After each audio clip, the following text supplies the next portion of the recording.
All right, so when we left off in our last segment, we were looking at McCracken's classic model. We had explored the first pipeline, right? How culture is transferred to products, in particular through marketing activities and through fashion systems. So now we're going to look at that second pipeline, how culture is transferred from products to individuals, how these products kind of permeate culture into individuals, right?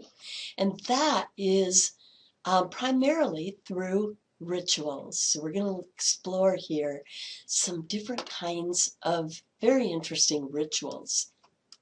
Now, this first one, exchange rituals, refer to gifting between consumers.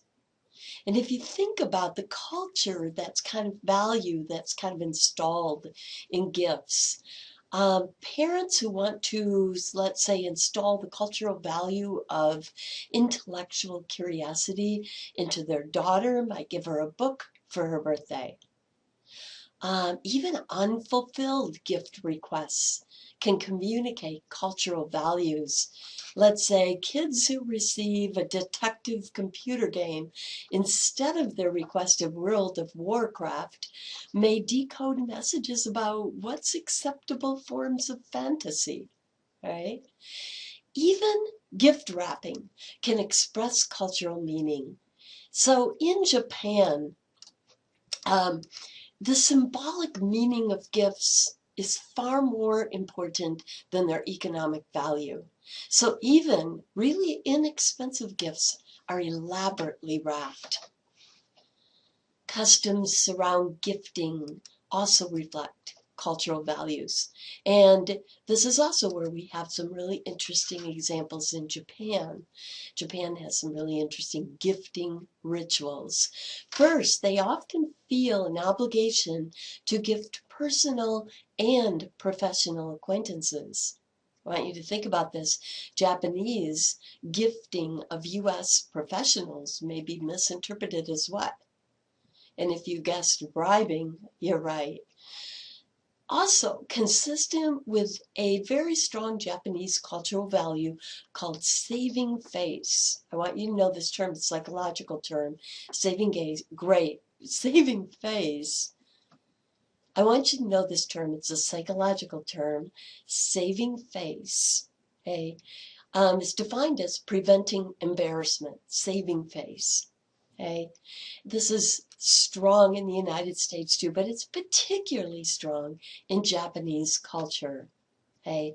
And because of this, gifts are rarely opened in the presence of the giver, just in case the receiver responds unfavorably.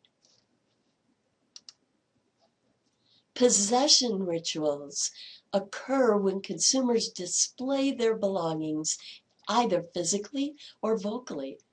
Okay? And it works both ways.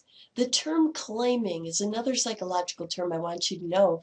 And it describes, it is defined as when we adapt values of the product into our self-perceived personalities. Okay? So you may choose to buy a motorcycle because you think of yourself as adventurous, and the product reinforces this.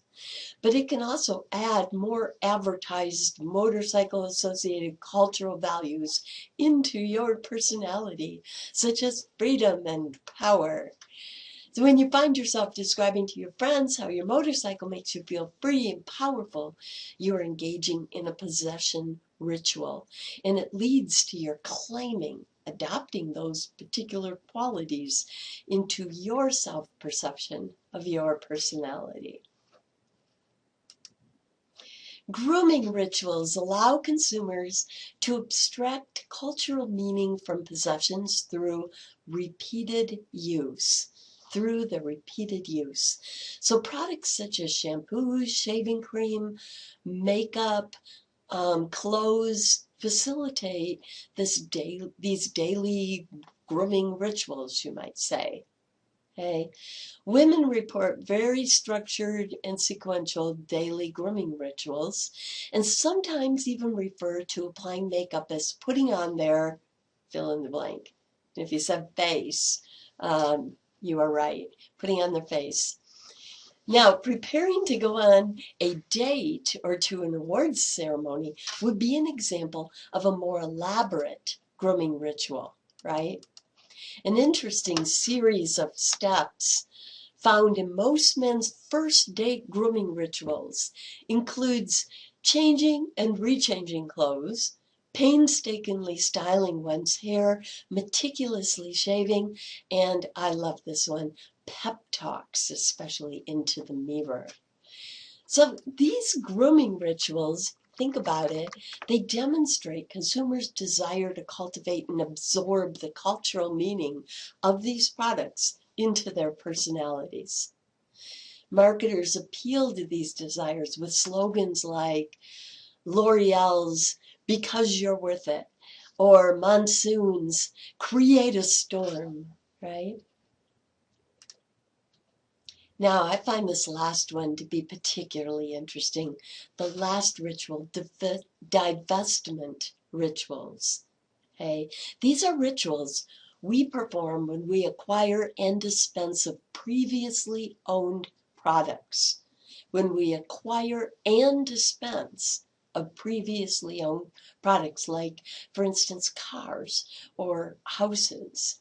When we acquire a new used home, we engage in elaborate cleaning and or redecorating rituals to erase the cultural values of the previous owners and prepare it to take on our own. For example, their room used as a bar may become your family rec room.